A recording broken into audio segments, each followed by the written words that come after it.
Bom dia. Bom dia. Obrigado pela presença de todos que estão aqui. Hoje, 17 de novembro, 9 horas. E vamos dar abertura ao trabalho dessa casa. Vou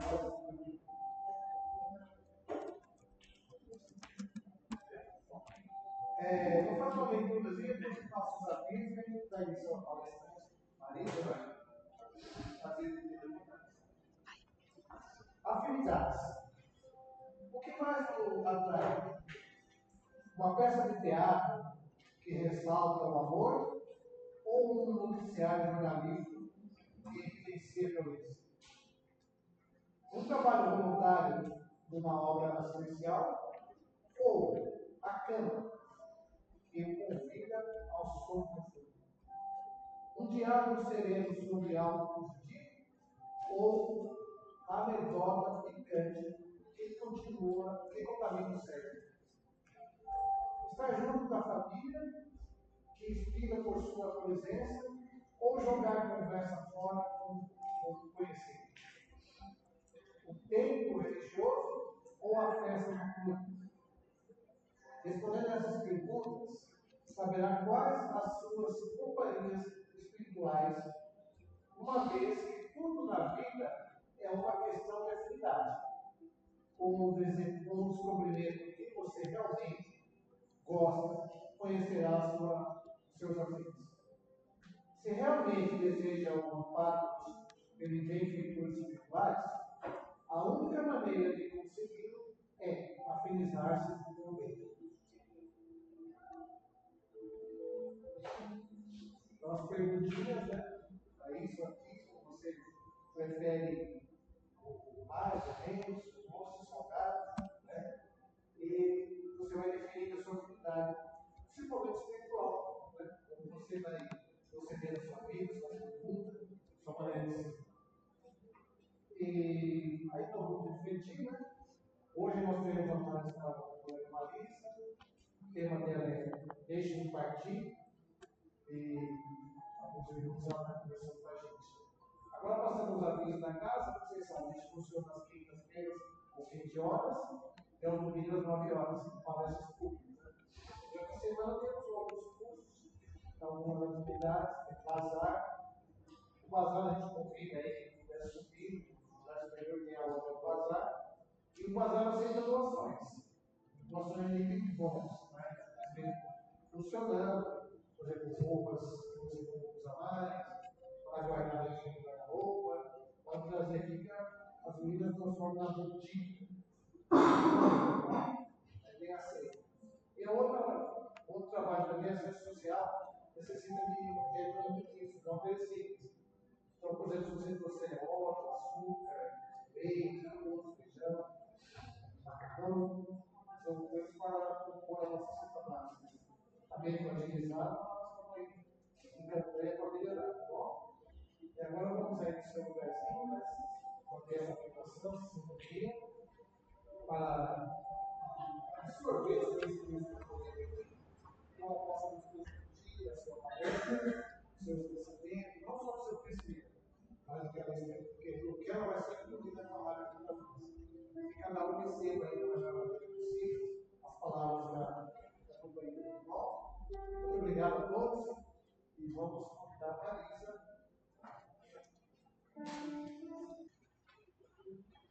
Bom dia. Bom dia. Mais uma vez, é uma grande alegria estar aqui no Senhor, nessa casa bendita. E o nosso assunto hoje é um assunto que emociona muito. Nós vamos falar sobre morte. Então, vamos falar sobre morte, sobre os nossos entes queridos que partiram, baseados nesse livro da Tânia Fernandes, o livro chamado Deixe-me Partir. E aí você pega o livro com esse título e pensa, por quê? Porque o nome desse livro, porque o título dele é Deixe-me Partir. Porque é um apelo dos nossos amados, dos nossos entes queridos que partiram antes de nós, é um apelo deles para que a gente se conforme, para que nós fiquemos bem, para eles partirem tranquilamente. É difícil? É muito difícil. Às vezes parece que vai ser impossível viver sem a pessoa, né? Mas isso é possível e é necessário para a nossa paz e para a paz desse nosso ente querido que partiu. Tá bom? Então, nós estamos no mês de novembro, o mês que nós comemoramos, né, homenageamos os nossos mortos de alguma maneira, lembramos deles pelo dia 12 de novembro, certo? Então, o tema da palestra vai falar sobre esse consolo. Um dos principais pontos, um dos principais objetivos da doutrina espírita é consolar, que é algo bem difícil, principalmente quando a dor é muito grande. Você se sentir consolado, confortado diante da dor que você está sentindo. Mas é um dos principais objetivos da doutrina espírita. E aí, por essa palestra, a gente vai entender um pouco melhor como isso funciona. Bom, então vamos lá? Por que a morte assusta tanto? A morte, principalmente para aqueles que são mais materialistas, aqueles que são mais apegados à matéria, ela assusta mais ainda. Por quê? Porque vem a ideia do fim. Então morreu, acabou, nunca mais eu vou ver, nunca mais vou chegar perto, nunca mais eu vou ter presença desse ser, nunca mais eu vou ouvir a voz, vou sentir o cheiro, e aí você vai se enchendo desse nunca mais, nunca mais, nunca mais, e a voz só faz aumentar, a ponto de nos sufocar, né? De tanto você pensar assim, que nunca mais você vai ter contato com essa pessoa, nunca mais vai ter a proximidade, nunca mais vai sentir o cheiro, nunca mais vai ouvir a voz. E essa dor aumenta de maneira tal que às vezes parece que te enlouquece. Você perde a vontade de viver. Isso pode acontecer. Né? Agora, se você conseguir se distanciar do material, você vai ter a recordação de que o seu ente querido é um ser espiritual, como nós somos. Nós, em verdade, somos espíritos, ocupando o corpinho que a gente tem agora. Quando a gente morre esse corpinho. Em espírito, nós continuamos vivendo, porque é a nossa essência verdadeira, que nós somos de verdade. Somos imortais. E aí, se nós nos apegamos nessa parte espiritual, a gente vai começar a perceber que está doendo um pouco menos. Porque tudo aquilo que foi perdido pode ser reencontrado. E o seu ente querido que partiu antes de você, você provavelmente vai ter a oportunidade de rever no mundo espiritual, no plano espiritual. Aí começa a doer menos, se nós pensamos dessa maneira. Esse assunto também é consolado, é revelado no livro Evangelho segundo o Espiritismo, no capítulo 5, no item 21, que é perda de entes queridos, né, e mortes prematuras. Então, o livro Evangelho segundo o Espiritismo, um dos 5 livros da doutrina, né, do Pentateuco Espírita. Esse é o terceiro livro, o Evangelho segundo o Espiritismo. E lá no capítulo 5, no item 21, eles vão falar sobre esse assunto, que é um dos mais difíceis, mas também lá está o mais consolador, o máximo possível. Né, a perda dos seus entes queridos e também as mortes prematuras. Tá bom? Aí quem tiver esse livro em casa, dê uma lida desse capítulo, nesse item. E aí uma dúvida que veio para a gente, né? E no dia 2 de novembro, no dia dos finados, eu devo ir ao cemitério? Eu devo lembrar do meu ente querido? Né? Até que ponto eu vou sofrer mais, ou ele vai sofrer mais ou menos, da gente se lembrar desse dia, né? Da gente sofrer nesse dia? Como fica? No livro, a Tânia Fernandes, né? Quem é a Tânia Fernandes? É uma espírita há décadas, é uma espírita atuante e ela trabalha na casa espírita em que ela serve com pessoas que perderam os queridos. E ela, nesse livro, ela coloca um pouco da experiência dela, psicológica e espiritual. Então, aqui ela vai consolar através da psicologia e do conhecimento espírita que ela tem nesse livro. É isso que a Tânia Fernandes vai fazer. E aí, nessa questão, né, sobre o meu ente querido, no dia 2 de novembro, eu devo ir lá no cemitério, eu devo ficar chorando lá, o que eu devo fazer nesse dia? Eu posso? Eu me prejudico? Eu prejudico o meu ente querido? Né? Esse tipo de questionamento. Aí ela coloca assim, que se você vai ao cemitério, não só no dia de finados, mas em outro, na esperança de estar, né, no caso, indo, ver o seu pai, e falar, eu vou ao cemitério de minha mãe, eu vou ao cemitério de meu pai. A gente sabe que eles não estão lá. É só a carne que estava ali, já deve ter acontecido muitas vezes, já desaparecido. Mas a gente fala assim, que nós nos habituamos a isso, a sociedade nos levou a esse tipo de crendice e costume. Aí ela diz assim, se você vai ao cemitério, não vá com a ideia e o sentimento de chorar pela partida do seu ente querido. Que você chega na frente do túmulo e fica lá, porque você morreu, porque você partiu, que no dia da sua morte eu fiquei tão triste. Aí fica lembrando o dia da morte da pessoa, lembrando da pessoa no chão. Ela fala assim, se nós fizermos essa visita com esses pensamentos, nós vamos aumentar o nosso sofrimento e do nosso ente querido. Aí o conselho dela é o quê? Se você vai, se você quer ir, tem um o hábito de ir ao cemitério nesse dia, nessa intenção de visitar o seu ente querido, vá com o pensamento de consolo, pensando assim, nos momentos que ele vivia feliz, que ela vivia feliz, o que ela mais gostava de fazer, o que ele mais gostava de fazer, pensando nesse nosso ente querido num lugar de paz, que ele esteja num lugar iluminado, num lugar cheio de natureza, cheio de cores bonitas, que ele esteja em paz. Essa é a intenção. Então, se você quer ir, se você gosta de ir ao cemitério, vá, mas com esses pensamentos de consolo, de que o seu ente querido está em paz, que ele está bem. Né? Porque quanto mais você mentaliza o seu ente querido em paz, mais você está emitindo energias e pensamentos bons para chegarem ao seu ente querido nessa intenção.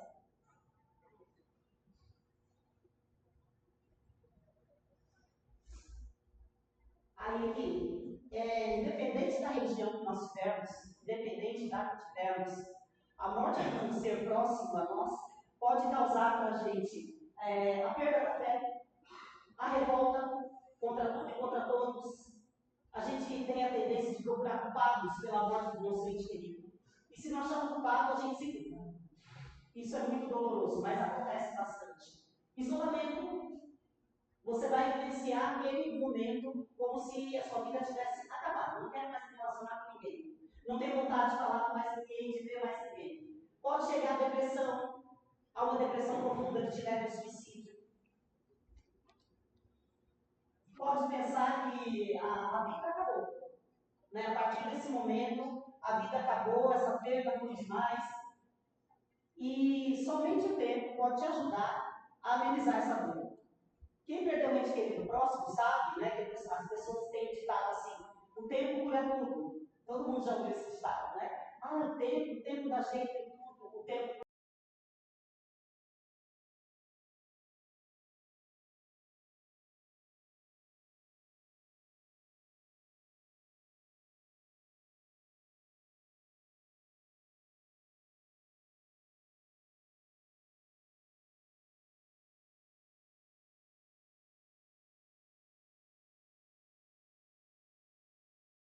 Foi ontem.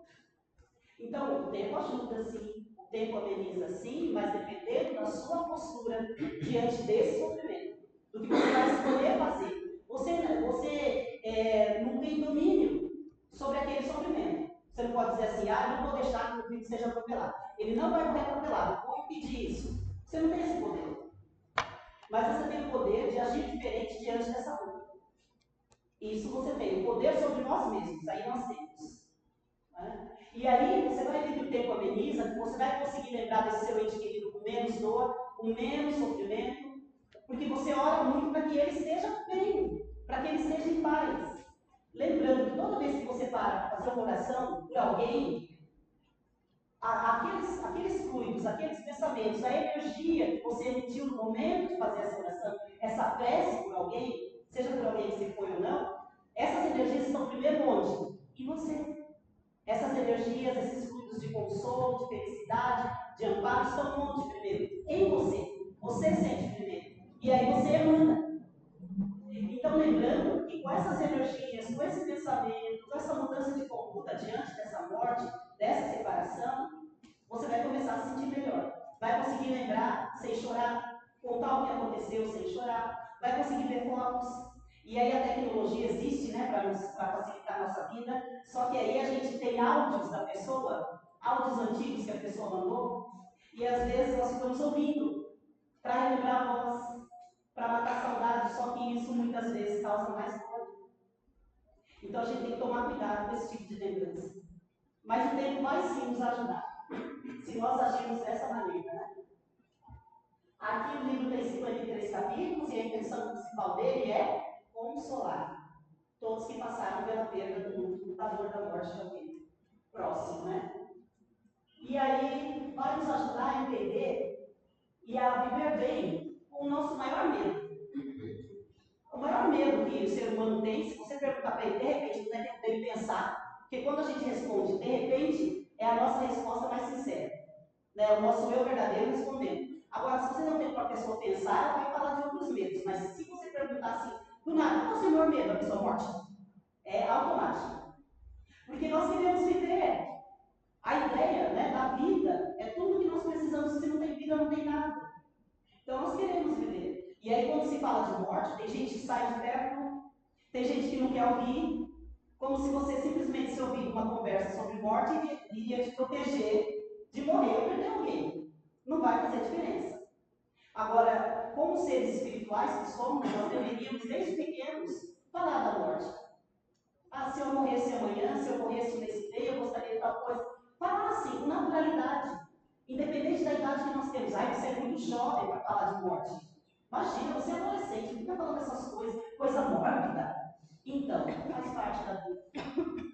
E quanto antes nós falarmos e pensarmos sobre isso, melhor nós vamos nos preparando para quando isso acontecer.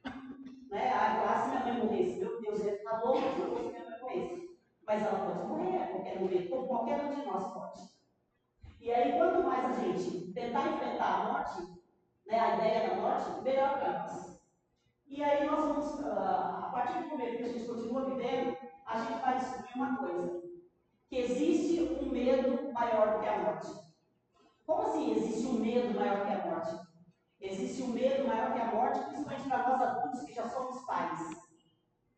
O que supera o medo de morrer? O que supera o nosso medo de morrer é o medo que nós podemos ter de perder alguém que nós amamos. Isso faz com que morrer nem pareça assustador. Você pensa assim, nós fazemos isso, nós negociamos com Deus em alguns momentos. Fala assim, ai meu Deus, se for para perder um filho, me leva primeiro. Eu não vou aumentar a dor de perder um filho meu. Eu dou minha vida pelo meu filho. A gente negocia assim com Deus, acha que está negociando e que pode, que tem esse poder. Mas nós não temos. É cada um no seu momento. Mas a gente tenta, né? Se der, a gente tenta. Então o medo de morrer é superado pelo medo de perder alguém que nós amamos. Sejam nossos filhos ou não. E aí, se nós pudermos fazer algo para evitar, a gente faz. Né? Aí ela coloca para nós no livro, Antônia Fernandes, que mesmo diante de tanta dor, é preciso, é necessário vivenciar o luto. Então, quando as pessoas não vivenciam o luto, quando elas ficam só em negação, elas sofrem ainda mais.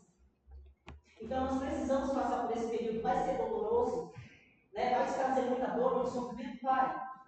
Porque a gente tem essa ideia de que nunca mais vai ver a pessoa. E a gente tem a ideia de que acabou.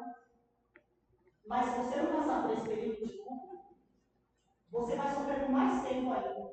É saudável passar pelo período de luto, para já ir acomodando essa dor, e um dia se libertar dela. E aí tem pessoas que falam assim, eu tenho fé em Deus, que quando eu morrer, eu vou encontrar do outro lado meus avós, meus tios, meus pais que já se foram, vou encontrar as pessoas que eu amei aqui na terra. Aí as pessoas às vezes se iludem com essa promessa, e aí nós vamos ter dois pontos aí, tem dois aspectos em relação a isso. Pode ser mesmo que quando a gente desencarnar, a gente encontre do outro lado as pessoas que nós amamos. Pode ser que eles estejam nos esperando. Mas pode ser que não. Por que pode ser que não? Pode ser que eles já tenham reencarnado. Vamos supor que a sua mãe morreu há 20, 30, 40 anos atrás, 50 anos atrás. Por que ela não voltou ainda para a família? Por que ela não reencarnou ainda? A probabilidade de reencarnar é muito grande. Então, pode ser que quando a gente desencarnar, nós não encontremos todas as pessoas que nós imaginamos que nós vamos encontrar. Porque elas podem ter voltado para a Terra. É doutrina espírita, reencarnação. Não é? Pode ser que elas já tenham voltado. E aí vem um outro aspecto que é maravilhoso. Você não precisa morrer para visitar os seus parentes ou para rever os seus parentes desencarnados. Basta dormir. Então, muitas vezes no sono, Deus nos permite que nós possamos visitar os nossos parentes desencarnados. Olha que coisa maravilhosa. E aí você acorda pensando na pessoa. Você acorda assim, eu não lembro direito de como que eu conversei com o fulano no sonho, mas eu sonhei com ele e eu estou me sentindo bem. Porque a gente acorda consolado. Você foi lá do outro lado, você visitou o seu ente querido e ele está bem, tentando te consolar. Isso faz muita diferença. Então não precisa esperar morrer para reencontrar. Pode ser no mesmo mês, no mesmo ano, depende da evolução do estado que está o seu parente e você, do seu merecimento, de como você está, para você poder visitá-lo. E aí a gente acorda com essa vaga lembrança de que o parente está bem. Graças a Deus. Eu trabalhei com uma moça em 2019 e quando eu cheguei nessa escola que ela estava, ela conversando aqui, ali poucos meses que eu cheguei, aí eu falei da minha religião, ela se interessou e ela falou assim para mim, ela parecia que tinha uma tristeza grande, né? Aí ela falou assim para mim, meu pai morreu no ano passado, tinha morrido em 2018, o pai dela, né? 2019. Meu pai morreu no ano passado e eu sonho muito com ele. Eu falei, sonho bom? Ela falou assim, não, ele está sempre chorando, ele está sempre agachado em algum lugar, triste em algum lugar, aí quando eu vou falar com ele, ele some. Aí eu acordo muito triste, às vezes eu acordo chorando. Eu falei assim para ela, me dê o nome do seu pai, vou fazer uma fichinha de vibração do tratamento à distância do seu pai, que expliquei para ela como funcionava isso. E aí eu fiz a fichinha, dei para ela preencher a fichinha, ela preencheu, eu levei para o CEPA, eu trabalho geralmente no CEPA, coloquei no grupo lá mediúnico de trabalho à distância, e aí, passados uns 2, 3 meses, eu falei assim para ela, então fulana, como está o seu pai? Aí ela olhou assim para mim, como se ela nunca tivesse ouvido perguntar do pai dela. Ela olhou, pensou um pouquinho, aí ela falou assim, Marisa, eu não sonhei mais com meu pai. Eu falei, graças a Deus, né? Sinal que agora ele está bem. Ela falou, acho que é. Ela falou assim, deu um vazio na mente, que ela não lembrava mais dessa dor. Né? Então, depende de como você sonha, de como você busca ajuda, de como você pensa no seu ente querido para que ele esteja bem. Né? Depende de tudo isso. Aí, nos estágios da dor, né, da perda de um ente querido, a psicologia fala de 5 partes, né, de 5 estágios que nós podemos vivenciar a partir do mundo de um ente querido. Aí a psicologia diz que tem a negação, a raiva, a negociação, a depressão, a dor, o desespero, a aceitação. Né? E também o seguinte, foi direto, voltou? E também o seguinte, esses estágios não têm uma ordem certa. Eles podem variar de pessoa para pessoa. Então pode ser que você viva o primeiro estágio, o estágio da negação, eu não acredito, isso não aconteceu, e pode ser que esse seu estágio venha depois da raiva, de tentar culpar alguém, culpar o médico, culpar algum parente, né, e assim por diante. Aí, vivenciar esses estágios e passar adiante. Que eles fazem parte do mundo? Fazem, mas passe adiante. Não fique preso a eles, porque se você ficar, só vai aumentar a sua dor e a dor do seu ente querido, né? Aí aqui, olha que coisa linda esse momento aqui. Eles perguntaram a ela assim, o que eu posso fazer para o meu ente querido que partiu? Para que ele fique bem, para que eu fique bem? O que eu posso fazer pelo meu ente querido, né? E aí ela fala da oração. E nesses livros aqui, nós temos esses exemplos de oração. Então, quando você faz prece para que o seu ente querido fique bem, ele ouve, porque ele está vivo. Em espírito, o seu ente querido está vivo. Então, ele vai ouvir os seus sentimentos, os seus pensamentos, vai ouvir suas palavras, vai sentir o seu sofrimento. Nesses livros aqui, ó, começando pelo Nosso Lar, que é mais suave, o André Luiz, ele relata que ele ouvia orações e preces só de 2 pessoas. Depois dele desencarnado, enquanto ele ficou lá vagando, né? Desencarnado pelo umbral, ele ouvia o pensamento, ouvia preces de apenas 2 pessoas. Da mãe dele, que já havia reencarnado fazia tempo, era um espírito muito mais evoluído que ele, e de uma senhora, que ele atendeu gratuitamente poucas vezes. Então ele ouvia os pensamentos delas, pedindo que eles estivessem em algum lugar, que ele fosse socorrido. Ele ouvia. E aí nós temos reconciliação. No livro Reconciliação tem um personagem chamado Raul, ele reencarna primeiro como Raul e depois como Ricardo, e aí ele ouve os pensamentos da família. Quando ele desencarnou adolescente no incêndio, aí ele ouve o pensamento da família. Daqueles que oravam para ele estar bem, do sofrimento da mãe, do pai dele enlouqueceu de dor quando ele morreu. O pai dele teve que ser internado, porque ele começou a se machucar, parou de comer, começou a se machucar, querendo morrer. Precisou ser internado, o pai dele. E aí ele ouvia toda essa dor, todos esses pensamentos, ele conseguia ouvir. Ali no Violetas na janela, a personagem Patrícia, que é a principal, né, a que desencarna, a jovenzinha, ela ouve os pensamentos de luz da família dela, porque a família dela era toda esclarecida, toda espírita. É lógico que não importa você ser espírita, diante da morte você vai ficar. Não tem como não fazer isso, somos humanos. Aí a gente busca a resposta, a gente busca ajuda, certo? A família dela orou muito para que ela estivesse bem. E ela ouvia esses pensamentos, essas preces, ia se sentindo acalmada, porque ela falou assim, e o meu pai e a minha mãe, quando eles vão sofrer, ela estava pensando no sofrimento deles. E ouvia os pensamentos de luz, do pai, da mãe, dos outros parentes da família dela. E o que eles perderam, nós vamos ter aí nesse livro maravilhoso que eles perderam, que é da Vera Lúcia Marizek, o que ele traz para nós que foi sorte? primeiro, segundo e terceiro capítulo, ele conta algumas histórias do porquê. Algumas histórias de pessoas sofrendo e como eles resolveram. Não é um romance só, são contos, né, que eles registraram. Aí o primeiro registro desse livro é de uma mãe que perdeu o filho no acidente de carro. E aí eles chegam para prestar socorro, espiritualmente nessa casa, eles chegam para prestar socorro, e aí eles encontram esse filho lá junto com a mãe. Por que esse filho está lá junto com a mãe? Os pensamentos dela. Ela ficava assim, meu filho, por que você morreu? O que aconteceu isso com você? E essa mãe sofrendo e pensando nesse drama todo, eu não quero que você parta, meu filho. Ela estava pensando assim. E o rapaz preso dentro da casa. A mãe é Olga e o filho é Mateus. E o que aconteceu? O pai tinha reencarnado 3 anos antes. O pai dessa família, do Mateus. Reencarnou 3 anos antes. Aí ele estava num lugar bom, já tinha sido socorrido, o pai reencarnou desencarnou de doença, no tempo certo da vida dele, tudo direitinho. Aí o que aconteceu?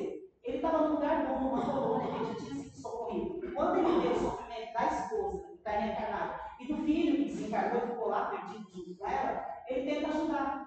Mas ele também não consegue, ele também fica preso na dor. E aí vem na cabeça da mãe o seguinte, da Olga. A Olga começa a pensar assim: foi o seu pai que te levou, né, meu filho? A culpa é dele. Seu pai que te levou, que ele não queria ficar sozinho lá do outro lado. A mãe começa a pensar assim. Aí o pai também sofre. Obsessão para todo lado. Né? Obsessão da encarnada, dos desencarnados e assim por diante. Todo mundo sofrendo. E aí chega o socorro. Né? Chega uma equipe espiritual para socorrer essa família. Aqui nos 3 primeiros capítulos que vão narrar essa história.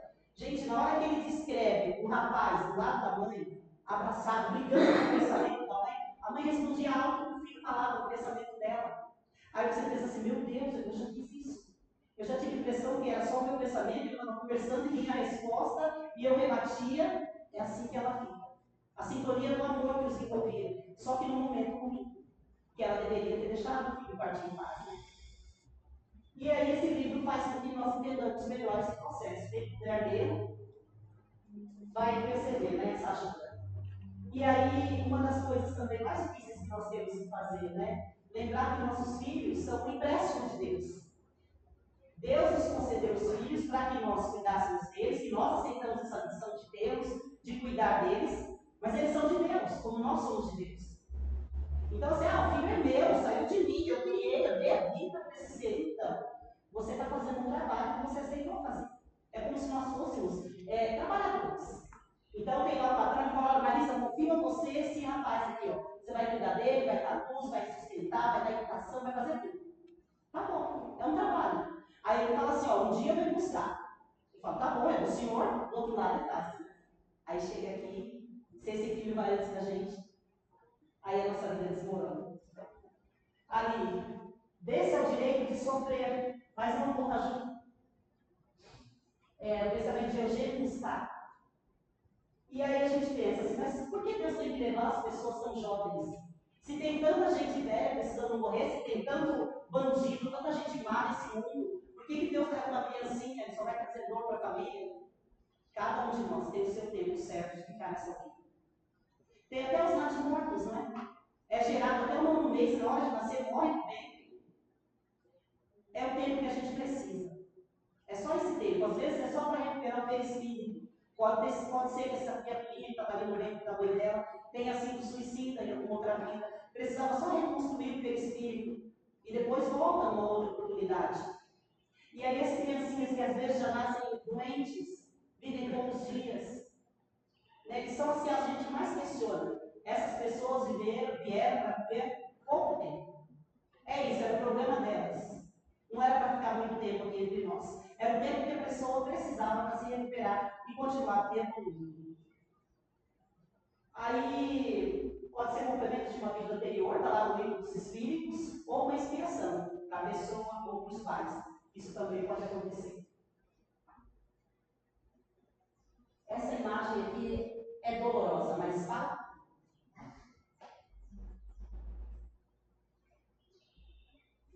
Então, o seu ente querido se foi e você praticamente se enterra junto com ele, né? Diante da dor que você sente. Vai fazer diferença? Seu ente querido vai voltar? Não vai. Foi o tempo dele. E a gente precisa aprender a viver com essa dor. E aí, transformando perdas em ganhos, né? É o capítulo para você sobreviver ao desencarne de alguém, além de você buscar consolo, respostas, você precisa também se envolver com outras pessoas que tenham passado pela mesma dor que você, isso ajuda, grupos de apoio, né? Isso ajuda também.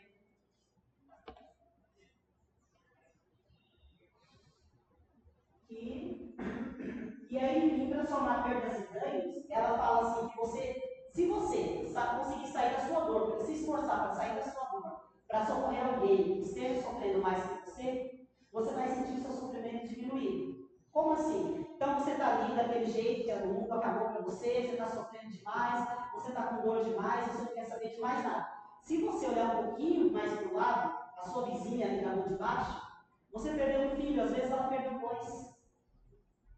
Às vezes tem uma vizinha que gostaria de ter tido um filho para amar, mesmo que ele morresse, mas queria ter tido a graça de ser mãe e não pôde. Então a gente sempre vai encontrar a gente sofrendo mais. O nosso egoísmo faz com que a gente se feche. Nosso egoísmo faz com que a gente se feche para a dor do próximo. Mas se você buscar compreender alguém que esteja sofrendo tanto quanto você ou mais, você tentar fazer alguma coisa para diminuir a dor dessa pessoa, a sua dor vai ser diminuída. Você vai se recuperar mais rápido. Aí aqui no livro dela, lá, ela coloca o exemplo de Maria de Nazaré, a mãe de Jesus, né? Que quando Jesus desencarnou, depois de todo aquele processo, ela virou alguém que amparava todos que buscavam ajuda dela.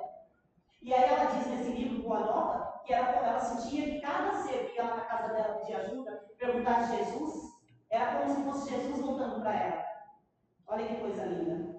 Então ela diz assim, todos aqueles, né, desgraçados, abandonados pela sociedade, que foram atrás da mãe de Jesus, pediram ajuda dela, ela diz que é como se fosse cada um trazendo um pouquinho de Jesus de volta para ela.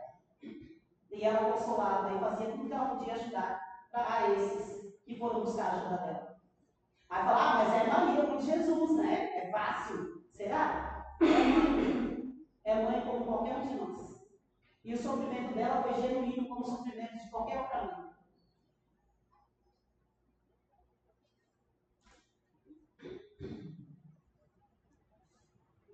E aí, sobre nos encontrarmos na hora do sono, né, que eu já adiantei, que você faça suas preces antes de dormir. Fala, meu Deus, me ajude a visitar o meu ente querido, eu quero saber como ele está, como ele está. Né? Senhor, se eu merecer essa bênção, né, permita que eu visite o meu ente querido do outro lado, faça essas preces antes de dormir. Peça a Deus essa oportunidade. Né? E aí, mesmo que você não lembre direitinho como foi o sonho, o que vocês conversaram, você vai sentir no dia seguinte que você acordou melhor, acordou mais leve. E a pessoa lutada, né? Ela coloca no livro assim, que você vive em luta também. Luta contra os seus sentimentos ruins, luta contra os seus pensamentos ruins, luta contra essa dor, é uma coisa diária. Um dia você acorda, você faz sua prece e vive um dia de cada vez, pensando cada vez mais assim, no bem do seu ente querido, para que ele esteja bem, para que ele esteja socorrido, para você ter paz, para ele ter paz. Aqui, ó. Essa mensagem é linda, né? A imagem também. A paz de quem se foi depende da paz de quem ficou. A vida continua. É Chico Xavier nos alertando. Então, a paz de seu ente querido depende da sua.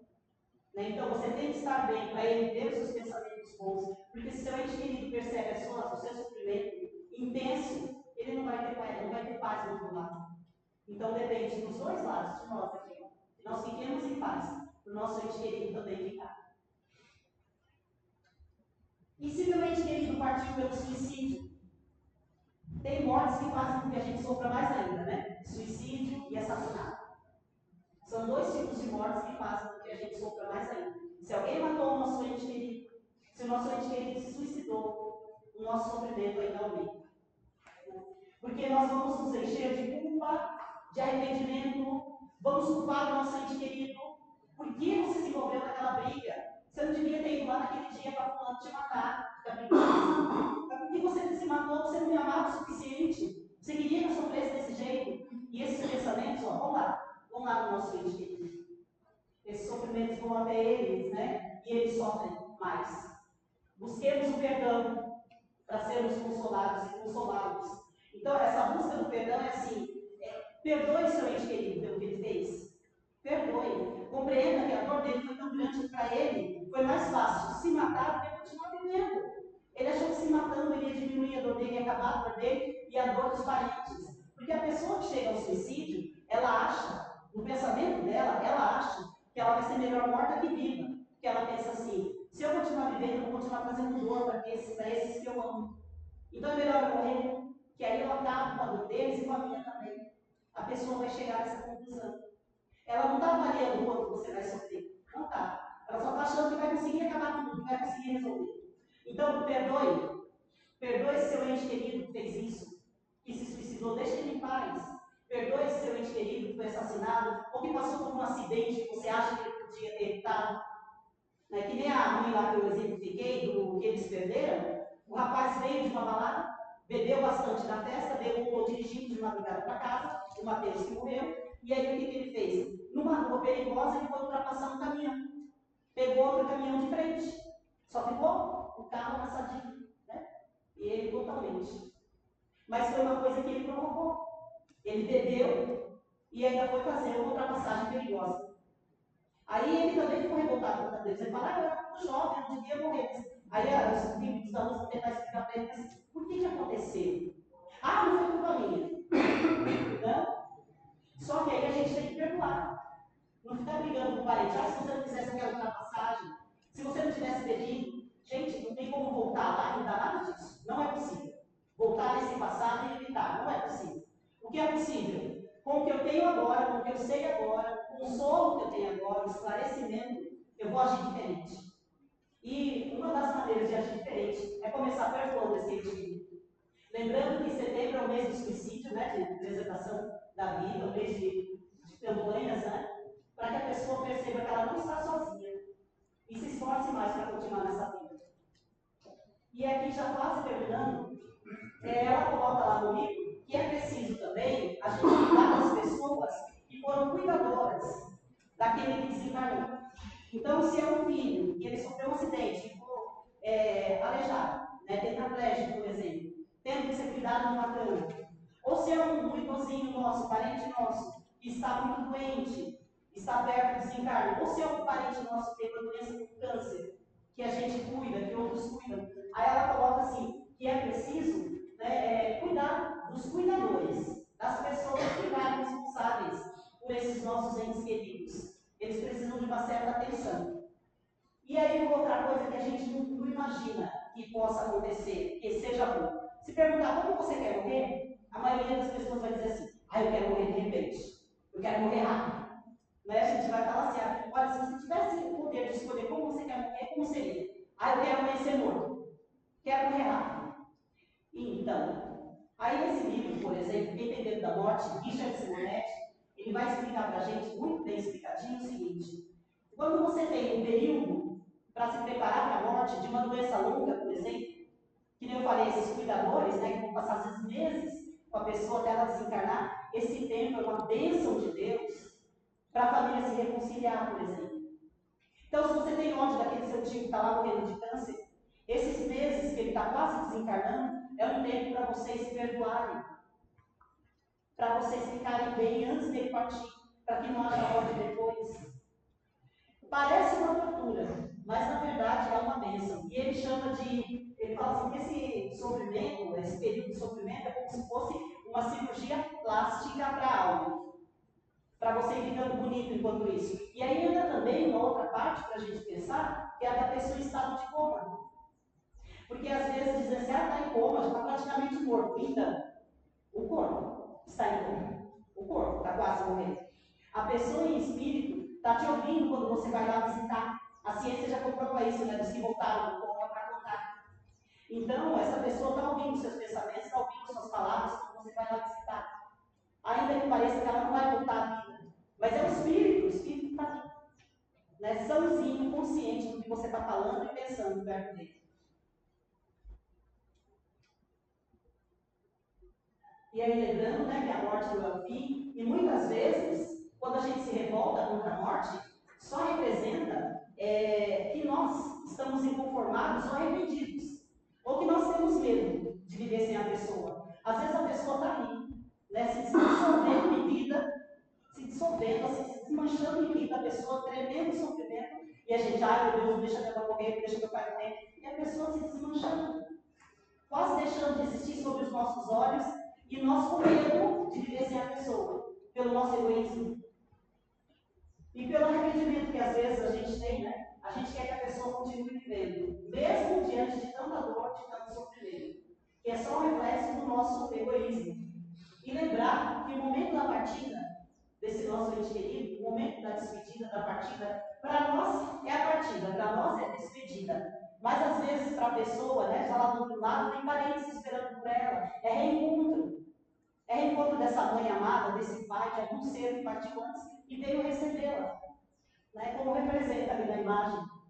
Então tem aqui os encarnados chorando e os desencarnados do outro lado sorrindo pelo reencontro.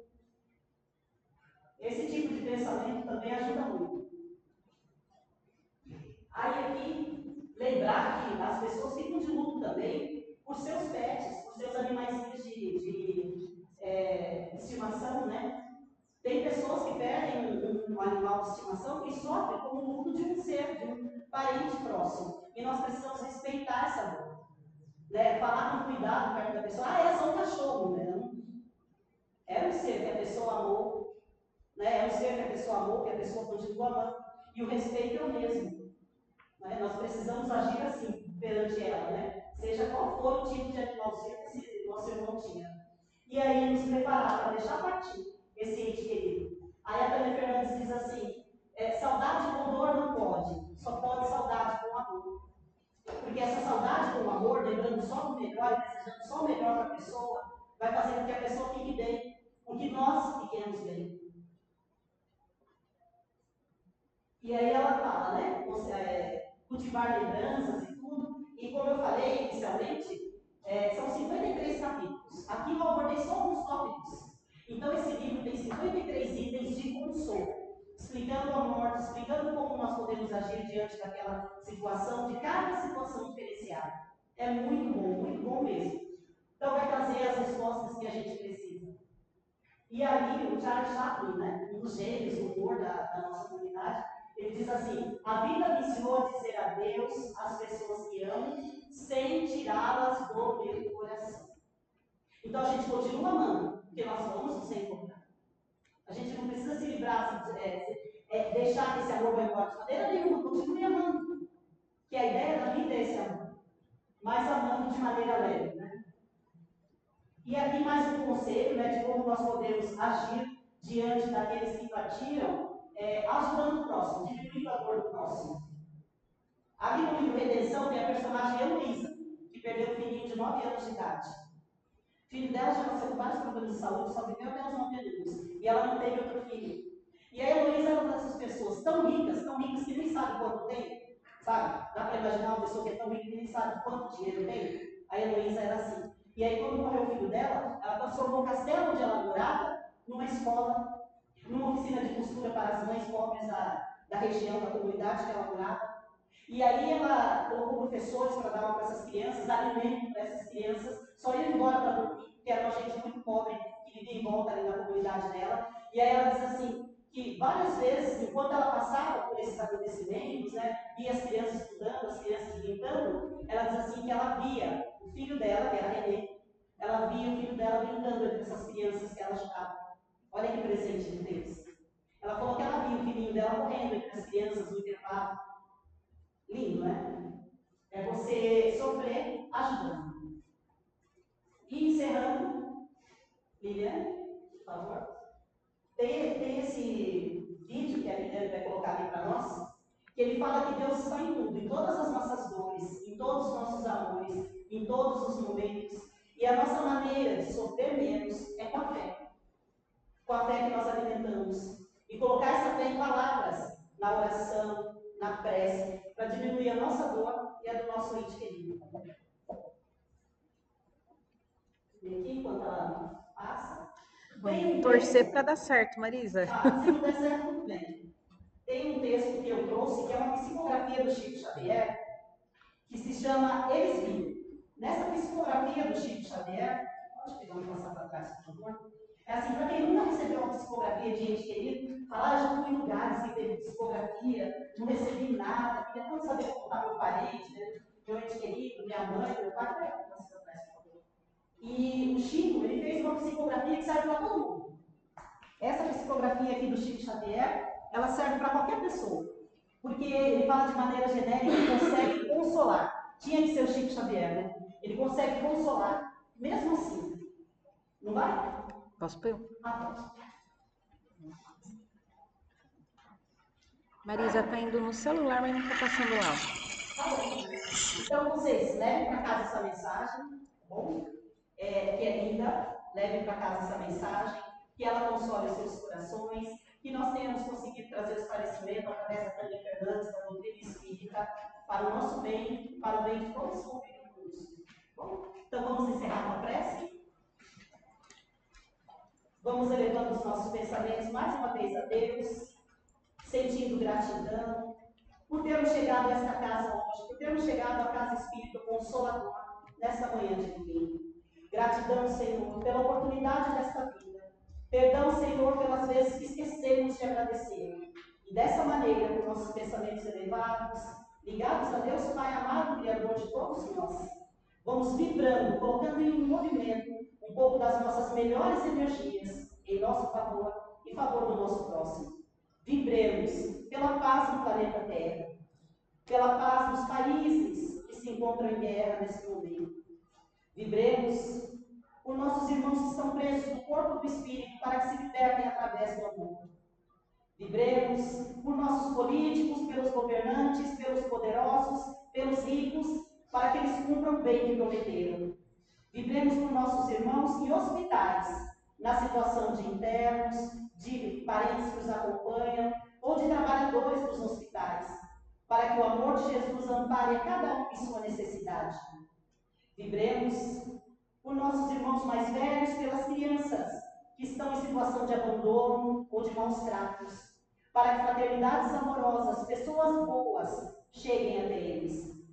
Vibremos pelo equilíbrio dos nossos jovens, dos nossos adolescentes, que eles encontrem o amor de Jesus e levem o amor de Jesus para toda a vida.